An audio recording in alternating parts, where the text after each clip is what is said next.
আসসালামু আলাইকুম, সবাইকে স্বাগত জানিয়ে আরও একটা নতুন রেসিপি নিয়ে আপনাদের সামনে হাজির হয়ে গেলাম। তো আশা করি ভালো লাগবে, আর যদি একটুও ভালো লেগে থাকে তাহলে অবশ্যই একটা লাইক এবং কমেন্টস করে যাবেন, এটা আপনাদের কাছে আমার অনুরোধ। আর আমি যতগুলো আমের আচার বানিয়েছি তার মধ্যে মনে হয় যে এটা বেস্ট, আর এটা এতটাই মজাদার যে আমি কয়েকবার বানিয়ে ফেলি এই আমের আচারটা, কারণ শেষ হয়ে যায়, এতটাই মজাদার।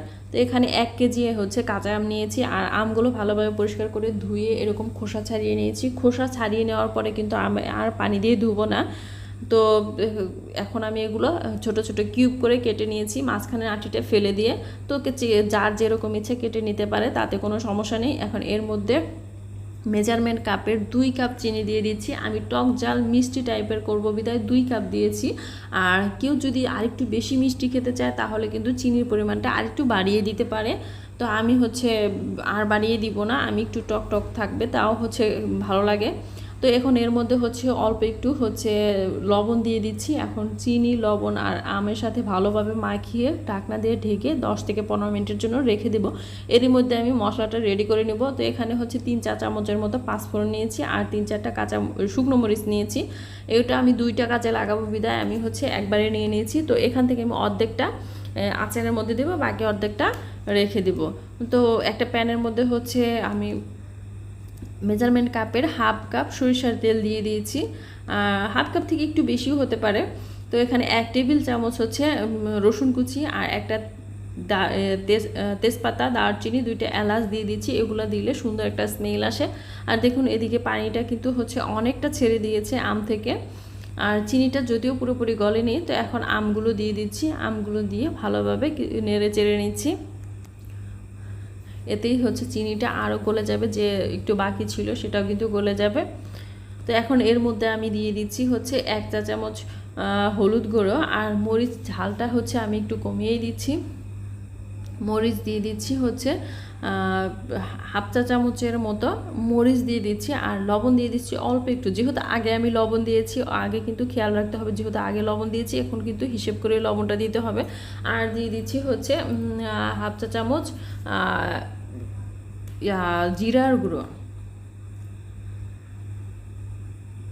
এগুলো দিয়ে ভালোভাবে নেড়ে চেড়ে তারপরে একটু রান্না করে নিয়ে এখন এর মধ্যে ভিনেগার বা সিরকা যেটাই বলে না কেন সেটা দিয়ে দিচ্ছি 2 টেবিল চামচ। 2 টেবিল চামচ দিয়ে দিলেই কিন্তু যথেষ্ট, এর বেশি আর লাগবে না। তো এখন আবার নেড়ে চেড়ে দিচ্ছি। আর এতে কিন্তু কোনো পানি দেইনি, এই আমের আচার থেকে যে পানি এসেছে সেটা থেকেই কিন্তু এতটা পানি চলে আসছে।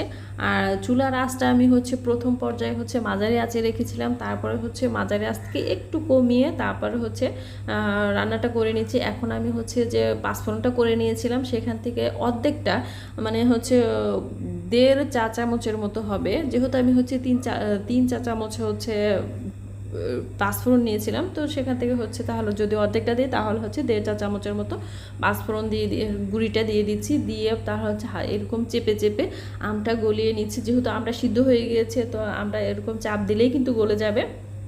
তারপরে দিয়ে দিচ্ছি চিলি ফ্লেক্স দিয়ে দিচ্ছি অল্প একটু। কেউ যদি ঝালটা আরেকটু বেশি খেতে চায় তাহলে কিন্তু আরেকটু বাড়িয়ে দিতে পারে। তো আমি এর বেশি দিব না, যেহেতু আমি এরকম খেতেই পছন্দ করি, তো এরকমই রাখবো। তো বুঝতেই পারছেন অনেকটা কিন্তু পানি টেনে গিয়েছে। আর এটা যে এতটা মজাদার, একবার যখন আপনারা বাসায় করে খাবেন তখনই বুঝতে পারবেন যে আসলে এই আচারটা কতটা মজাদার হয়। তো অনেকটা হয়ে গিয়েছে, এখন কিন্তু অনবরত নেড়ে যেতে হবে। যদি একবার আচারটা পুড়ে যায় তাহলে কিন্তু খেতে ভালো লাগবে না। আর এই পর্যায়ে চুলার আঁচটা একটু কমিয়ে রাখবেন, যাতে আচারটা পুড়ে না যায়। আর অনবরত নেড়ে চেড়ে তারপরে আচারটা তৈরি করে নিতে হবে। একবার পুড়ে গেলে ওই জিনিস, আচার কেন, যে কোনো জিনিস পুড়ে গেলে খেতে কিন্তু আর ভালো লাগে না। তো হয়ে গিয়েছে, নামিয়ে নিয়েছি। তারপরে ঠান্ডা হওয়ার পরে দেখতেই পাচ্ছেন কতটা শক্ত হয়ে গিয়েছে, অনেকটা কিন্তু শক্ত হয়ে গিয়েছে। আর এরকমই পারফেক্ট, এর বেশি শক্ত বা নরম হওয়ার দরকার নেই, এটাই যথেষ্ট।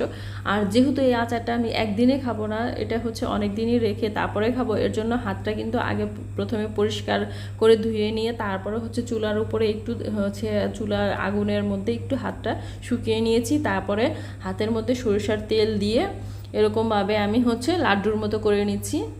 আর এইটা কিন্তু মাশাল্লাহ যখন আপনি হচ্ছে পরিষ্কার পরিচ্ছন্নভাবে ভালোভাবে ঠিক মতো করে নেবেন তখন কিন্তু অনেক দিন পর্যন্ত রেখে খেতে পারবেন। তো আশা করি আপনাদের ভালো লেগেছে, আর যদি ভালো লেগে থাকে অবশ্যই আমার চ্যানেলটিকে সাবস্ক্রাইব করে আমার পাশে থাকবেন। Thank you.